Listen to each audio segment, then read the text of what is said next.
சற்று முன் கிடைக்கப்பெற்ற மிக மிக முக்கியமான செய்தி ஒன்று வெளியாகியுள்ளது. அமலாக்கத்துறை அதிகாரிகள் ஒட்டுமொத்தமாக அமித்ஷா சொன்ன 39,000 கோடி டாஸ்மாக் ஊழல் முறைகேடு பற்றியான கிடுக்குப்பிடி கேள்விகளை அந்த துறை சார்ந்த உயர் அரசு அதிகாரிகளிடம் விசாரணையும் நடத்தி வருகிறார்கள். அது மட்டுமல்ல, செந்தில் பாலாஜி அவர்கள் தற்பொழுது அமைச்சர் பதவியை ராஜினாமா செய்திருந்தாலும் உயர் அரசு அதிகாரிகள் பதவியை ராஜினாமா செய்யவில்லை.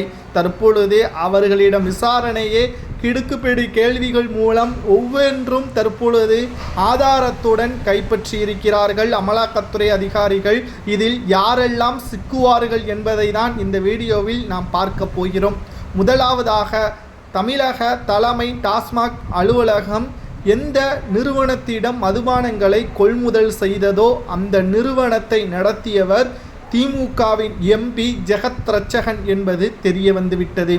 இவரிடம் பல கோடிகள் மதுபானங்களை வாங்கியதாகவும், ஆனால் மத்திய அரசிற்கு மாற்றான ஒரு கணக்கை காட்டியதாகவும், அதாவது 100 பாட்டில்கள் வாங்குவதாக கூறிக்கொண்டு 300 பாட்டில்கள் வரை வாங்கியிருப்பதாக கூறப்படுகிறது. உங்களுக்கு உதாரணமாக நான் சொல்கிறேன்.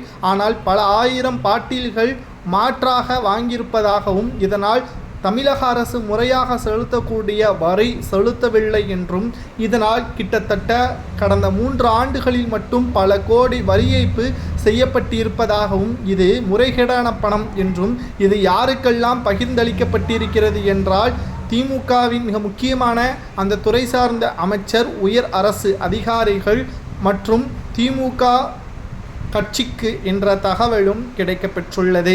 இதனால் திராவிட முன்னேற்றக் கழகத்தின் ஒட்டுமொத்தமான கதையும் முடியக்கூடிய நிலையில் 2026 சட்டமன்ற தேர்தலுக்கு முன்பாக நடக்கும் என்ற தகவல் கிடைக்கப்பெற்றுள்ளது. 2026 சட்டமன்ற தேர்தல் என்பது மிக மிக முக்கியமான தேர்தல். 4 முனை போட்டி என்பதையும் நாம் ஏற்கனவே பார்த்திருந்தோம். இந்த 4 முனை போட்டியில் திமுகவை விமர்சனம் செய்துதான் மற்ற கட்சிகள் பிரச்சாரத்தை மேற்கொள்வார்கள். அதற்கு மிகவும் உதவியாக இந்த டாஸ்மாக் முறைகேடு ஊழல் மக்களிடம் வெளிச்சத்திற்கு கொண்டு வரப்படும்.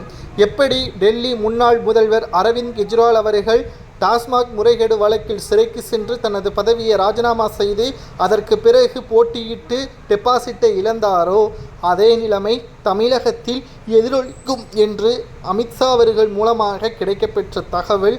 ஏனென்றால் இந்த முறை பாஜக அதிமுகவுடன் கூட்டணி வைத்துவிட்டது. இதுதான் பாஜகவின் திட்டம். அது நிறைவேற்றப்பட்டு விட்டது. அடுத்ததாக விஜய் அவர்களை கூட்டணியில் சேர்த்து விட்டால் திமுகவின் நிலைமை முடிந்துவிட்டது என்று